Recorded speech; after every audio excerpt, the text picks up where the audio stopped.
Hola a todos, ¿qué tal estáis? Bienvenidos otra vez a la burbuja del español. Yo soy Marta Tardáguila y soy vuestra profesora de español. ¿Qué vamos a aprender en la clase de hoy?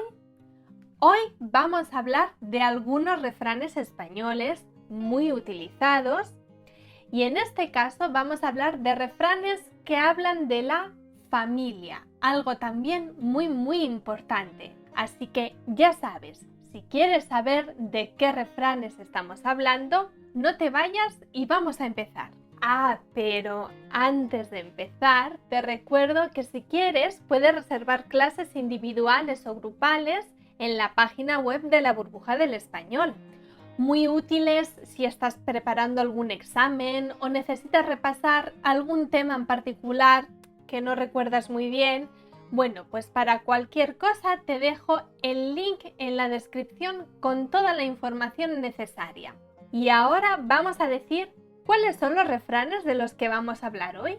A nadie le parecieron feos sus hijos. Creo que es verdad. A quien Dios no le da hijos, el diablo le da sobrinos. Entre padres y hermanos, no metas las manos. Entre padres e hijos hay litigios. Hijos sin dolor, madre sin amor. La sangre sin fuego hierve. De estos refranes vamos a hablar hoy. ¿Conocías alguno de ellos? ¿O te imaginas más o menos lo que quieren decir? No te preocupes porque ahora mismo lo vamos a descubrir. Empezamos con el primer refrán. A nadie le parecen feos sus hijos. Este refrán nos dice que el amor nos hace ciegos, es decir, a través del amor vemos a las personas siempre guapas. Por eso nunca vamos a ver feo un hijo, un padre, un hermano o una persona amada. Este refrán es muy antiguo, ya aparece en el Quijote. De esta manera, no hay padre ni madre a quien sus hijos parezcan feos. Y un sinónimo de este refrán, como decíamos antes, es el amor es ciego. ¿Qué opináis? ¿Estáis de acuerdo? Seguimos con el segundo refrán. A quien Dios no le da hijos, el diablo le da sobrinos. Este refrán nos habla de la familia desde el punto de vista de la obligación. Es decir, a veces, aunque uno no sea padre, se ve obligado a solucionar problemas en ámbito familiar, aunque no tenga hijos. Otro refrán que nos habla de la familia es este. Entre padres y hermanos, no metas las manos. ¿Qué significará? Familia, peligro, intromisión.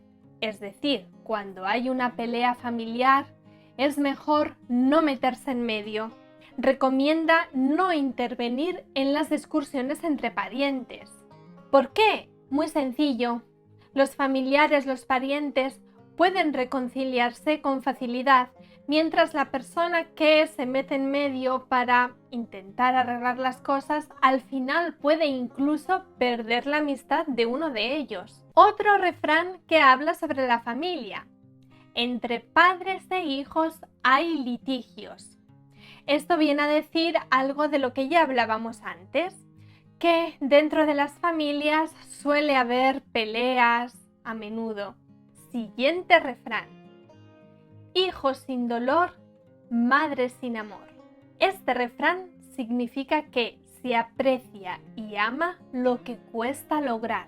Y bueno, suele referirse a las madrastras, porque se dice que quien no ha sufrido el dolor del parto y no ha sentido al hijo dentro de sí, no lo puede llegar a querer como una verdadera madre.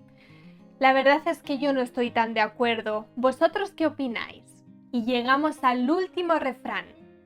La sangre sin fuego hierve. Este refrán tan intenso pondera la fuerza de los vínculos familiares, de los vínculos de sangre. También señala la fuerza de las pasiones juveniles. De hecho, encontramos este refrán en la Celestina, que dice así: la sangre nueva poco calor ha menester para hervir. Es decir, la sangre joven necesita poco calor para hervir. Bueno, y con esto hemos terminado todos los refranes de hoy que trataban sobre la familia. Espero que te hayan gustado y que haya quedado todo muy claro. De todas maneras, como yo sé que te gustan mucho los refranes, en la descripción también te voy a dejar el link para que vayas a ver otros vídeos sobre refranes, por ejemplo, sobre compartir. Antes de irnos, quiero recordarte algo muy importante. Si estás preparando o quieres preparar tu examen de certificación española online CIELE oficial, obviamente nosotros te podemos ayudar. Este es un examen de certificación oficial que se realiza completamente online. Así que si necesitas información, ayuda para la inscripción, preparación, para todo esto estamos nosotros. Puedes reservar clases individuales o también grupales, puedes pedirnos ayuda, puedes inscribirte con nosotros, todo lo que necesites. Y para todo ello te voy a dejar aquí en la descripción todos los links con la información necesaria. Esto es todo por hoy. Nos vemos en la próxima clase de la burbuja del español. ¡Hasta pronto!